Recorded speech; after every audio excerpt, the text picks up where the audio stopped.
Alors, bienvenue dans cette nouvelle vidéo. Alors, on va résoudre dans R les équations suivantes. Ce sont les équations irrationnelles, les équations avec la barre, le symbole de valeur absolue. Quand vous voyez les équations avec, les équations avec le symbole des racines carrées, quand vous voyez les équations avec le symbole des racines carrées, sachez que ce sont les équations irrationnelles. Donc c'est ce qu'on va essayer de faire, n'est-ce pas, dans cette vidéo. Donc reste jusqu'à la fin, je vais te montrer étape par étape, méthode, de manière très méthodique, comment est-ce qu'on résout ce genre d'équation. N'oublie pas de liker, de partager et surtout de t'abonner à la chaîne. Lorsqu'on a une équation irrationnelle, c'est-à-dire avec des racines carrées, alors il y a des conditions, ce qu'on appelle contraintes sur l'inconnu. La condition d'existence. Il y a des valeurs pour lesquelles notre équation n'a pas de sens. Et on va d'abord essayer de trouver les valeurs pour lesquelles notre équation a un sens. On va poser toutes ces conditions-là. Alors, lorsqu'on a une équation comme ça, dans beaucoup de manuels scolaires, vous allez voir la condition. Lorsqu'on a racine de A égale à B, parce que ça c'est la forme générale, toutes ces équations sont sur cette forme. Lorsqu'on a racine de A égale à B, la condition qui suit, c'est qu'on doit avoir quoi? B doit être supérieur ou égal à 0. Pourquoi? Le calcul de la racine carrée d'un nombre ne peut pas donner un nombre négatif.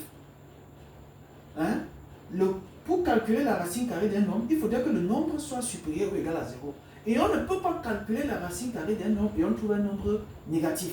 C'est pourquoi on pose la condition B doit être supérieur ou égal à 0 et on doit avoir A égale à B au carré. C'est avec ces conditions-ci qu'on résout ce genre d'équation. Mais dans cette vidéo, je vais vous montrer que cette condition, elle est certes bien, c'est magnifique, c'est efficace, mais pour moi, ce n'est pas très professionnel, ce n'est pas très pro. Vous allez voir ça quand on va aborder la deuxième équation. Ce que moi je fais généralement, c'est quoi? Et je vous le conseille, faites comme moi. Quand vous avez affaire à ce genre d'équation, voici la condition que vous deviez vous poser. Je dois résoudre racine de 2x moins 1 égale à x plus 2, moins 2. Alors, la condition que je dois me poser, on doit avoir ceci. Comme on ne peut pas calculer la racine carrée d'un nombre négatif, ça veut dire que 2x moins 1 doit être supérieur ou égal à 0. Ça, c'est la première condition, avant tout calcul. Et comme la racine carrée d'un nombre ne peut pas donner un nombre négatif, donc je ne peux pas calculer la racine carrée d'un nombre et ça me donne un nombre négatif. Donc la deuxième condition, c'est que x moins 2 doit être supérieur ou égal à 0. Donc, 2x moins 1 doit être supérieur ou égal à 0 et x moins 2 doit être supérieur ou égal à 0. Cela équivaut à dire quoi concrètement?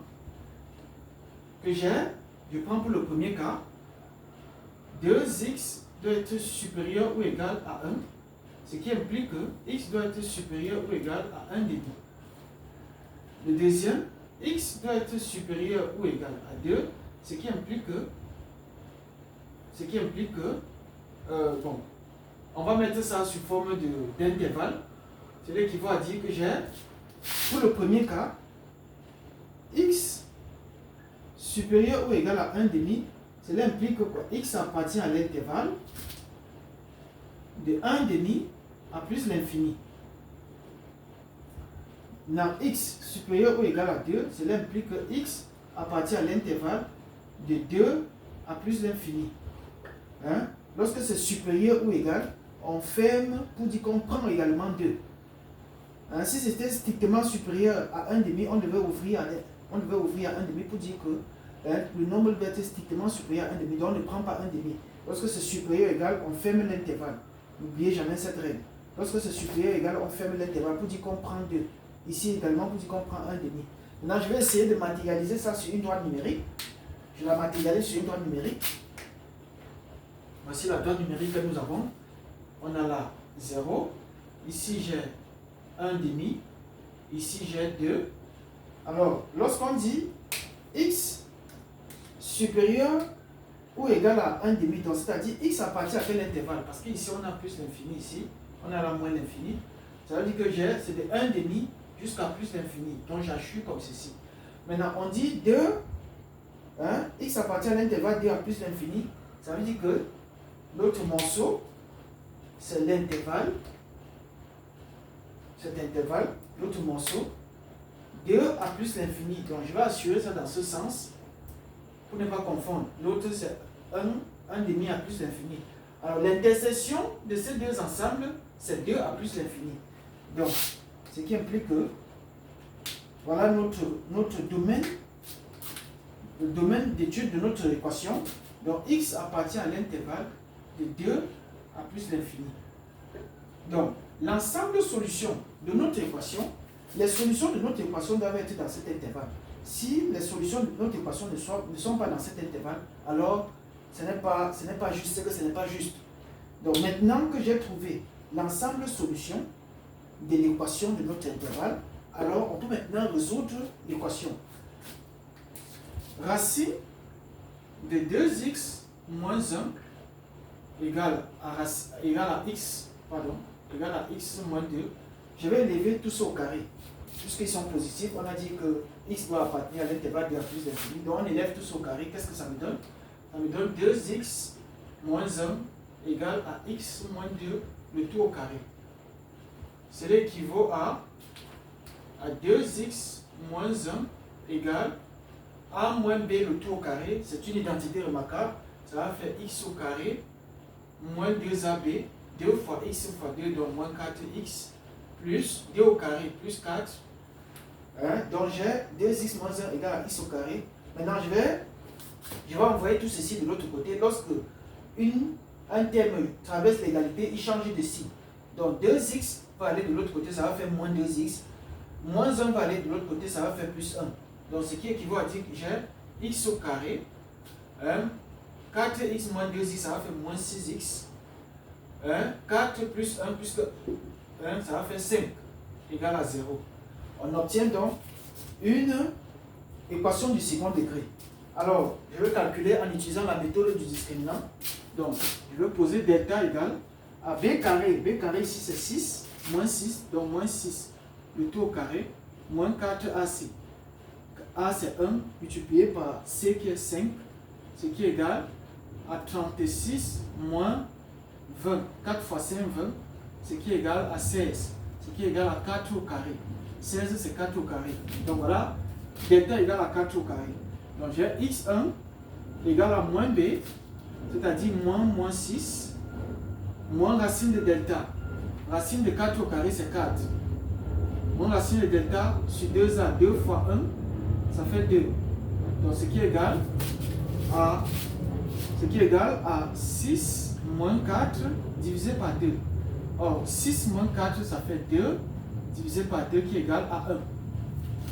Maintenant, deuxième solution, j'ai x2 égale à moins b, c'est-à-dire 6 plus racine de delta, c'est-à-dire plus 4 divisé par 2, ce qui est égal à 6 plus 4 ça fait 10 divisé par 2 c'est égal à 5.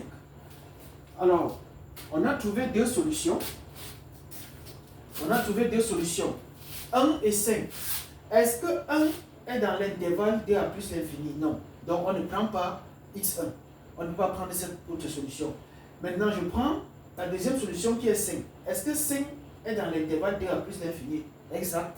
Donc, 5 est la solution de notre équation. Donc, finalement, l'ensemble solution S, donc S, c'est égal à 5. Voilà la solution à notre équation. Ça, c'est l'ensemble solution. Maintenant, j'espère que vous êtes toujours bien approchés. N'oubliez pas de liker, de partager et de vous abonner. Je passe maintenant à la deuxième équation.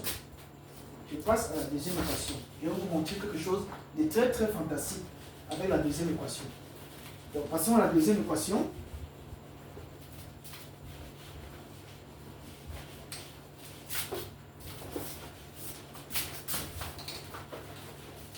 Passons à la deuxième équation. Alors, la deuxième équation, on a racine de moins x moins 4 égale à 3x moins 1. Ça, c'est la deuxième équation. Je vais toujours poser les mêmes conditions pour résoudre On ne peut pas calculer la racine carrée d'un nombre qui est négatif. Donc, moins x moins 4 doit être supérieur ou égal à 0. Et 3x moins 1 doit être supérieur ou égal à 0. Ça, c'est ce qui est donné dans les manuels. Moi, je vous conseille d'utiliser cette méthode. Utilisez cette méthode. Vous allez comprendre pourquoi dans cette vidéo, au final, en résolvant la deuxième équation. Lorsque j'ai ceci, qu'est-ce que ça me donne?